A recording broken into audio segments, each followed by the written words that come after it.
എന്തായാലും ഇപ്പോൾ ആരോഗ്യവകുപ്പ് ഇടപെട്ടിരിക്കുകയാണ്. ആരോഗ്യവകുപ്പ് സമഗ്ര സാങ്കേതിക സമിതി അന്വേഷിക്കുമെന്ന് ആരോഗ്യവകുപ്പ് മന്ത്രി വീണ ജോർജ് അറിയിച്ചിരിക്കുകയാണ്. സുനിഷ ചേരുന്നുണ്ട്. സുനിഷ, പ്രതിപക്ഷ നേതാവ് തന്നെ ഒരു വാർത്താക്കുറിപ്പ് ഇറക്കിയിട്ടുണ്ട്. അതിൽ SAT ആശുപത്രിയിൽ വൈദ്യുതി മുടങ്ങിയിട്ടും സർക്കാർ പ്രതികരിച്ചത് ലാഘവത്തോടെയാണെന്ന് പ്രതിപക്ഷം പറയുന്നു. ഇപ്പോൾ ആരോഗ്യവകുപ്പ് ഇടപെട്ടിരിക്കുകയാണ് അല്ലേ സുനിഷ? ഇത് ഗൗരവതരമായ വിഷയമാണെന്ന് ആരോഗ്യവകുപ്പ് മനസ്സിലാക്കുന്നുണ്ട് അല്ലേ?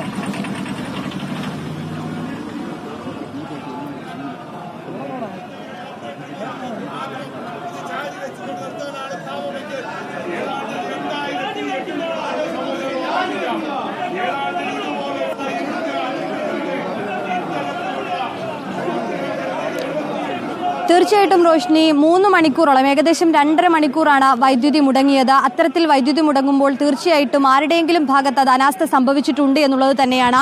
അതുകൊണ്ട് തന്നെയാണ് ഇപ്പോൾ സമഗ്ര സമിതി അന്വേഷണത്തിലേക്ക് ഇപ്പോൾ ആരോഗ്യവകുപ്പ് ഉത്തരവിട്ടിരിക്കുന്നത്. അത്തരത്തിലൊരു അന്വേഷണം നടത്തി എവിടെയാണ് വീഴ്ച സംഭവിച്ചത് എന്ന് കണ്ടെത്തേണ്ടതുണ്ട് എന്നുള്ളത് തന്നെയാണ്. നേരത്തെ ആരോഗ്യവകുപ്പിന്റെ ഭാഗത്തു നിന്ന് വീഴ്ച സംഭവിച്ചിട്ടുണ്ടോ എന്നടക്കം, ഏതെങ്കിലും തരത്തിൽ വീഴ്ച സംഭവിച്ചിട്ടുണ്ടോ എന്നതടക്കമുള്ള കാര്യങ്ങൾ പരിശോധിക്കുമെന്നാണ് മനസ്സിലാക്കാൻ കഴിയുന്നത്. അത്തരത്തിലാണ് ഇപ്പോൾ ആരോഗ്യവകുപ്പ് ഒരു വാർത്താക്കുറിപ്പിട്ടിരിക്കുന്നത്. അതായത് സമഗ്ര സാങ്കേതിക സമിതി ഈ സംഭവവുമായി ബന്ധപ്പെട്ട വിഷയത്തിൽ അന്വേഷണം നടത്തുമെന്നതാണ്.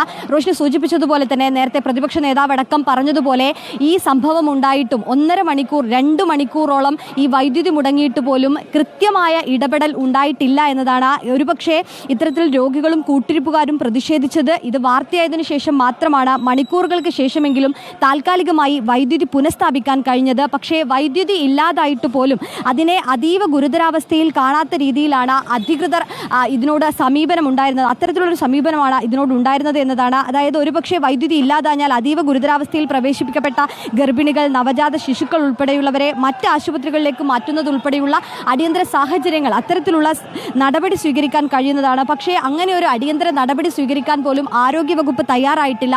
അത് ആരോഗ്യവകുപ്പിന്റെ വീഴ്ചയാണ് എന്നതാണ് പ്രതിപക്ഷ നേതാവ് അല്പസമയം മുമ്പ് പറയുകയും ചെയ്തിരുന്നത്. അത്തരത്തിൽ സാധാരണക്കാരായ ആളുകൾ ആശ്രയിക്കുന്ന ഈ ആശുപത്രി നിരവധി ആളുകളാണ് ഇതിനകത്ത് ചികിത്സയുമായി ബന്ധപ്പെട്ട് എത്തിയിരിക്കുന്നത്. അവർക്കൊക്കെയും തന്നെ ഒരു സുരക്ഷ ഉറപ്പാക്കാനോ അല്ലെങ്കിൽ യാതൊരു തരത്തിലുള്ള ബുദ്ധിമുട്ടുകളും ഇല്ല എന്ന് ഉറപ്പുവരുത്തേണ്ടത് അത് ആശുപത്രി അധികൃതരുടെ, ഇതുമായി ബന്ധപ്പെട്ട ആളുകളുടെ ഉത്തരവാദിത്തമാണ്. പക്ഷേ 2.5 മണിക്കൂറോളം വൈദ്യുതി മുടങ്ങിയിട്ട് പോലും അത്തരത്തിലുള്ളൊരു നടപടി അത് ആരുടെ ഭാഗത്തു നിന്നും ഉണ്ടായില്ല എന്നതാണ്. നമ്മൾ ഇവരോട് സൂപ്രണ്ടിനോട് സംസാരിച്ചപ്പോഴടക്കം പറഞ്ഞിരുന്നത് വൈദ്യുതി 1 മണിക്കൂറിനകം തന്നെ പുനഃസ്ഥാപിക്കുമെന്നതായിരുന്നു. പക്ഷേ 1 മണിക്കൂർ കഴിഞ്ഞിട്ടും വൈദ്യുതി വന്നില്ല. പിന്നാലെ പണി നടക്കുന്നുണ്ട്. വൈദ്യുതി സംഘം, അതായത് KCB-കാർ ഒക്കെ തന്നെയും ഇവിടെ എത്തിയിട്ടുണ്ട്. അത്തരത്തിലുള്ള നടപടികൾ ഉണ്ടാകുന്നുണ്ടോ? ഒപ്പം തന്നെ എന്തായാലും ഈ വിഷയത്തിലേക്ക് തിരിച്ചെത്താം.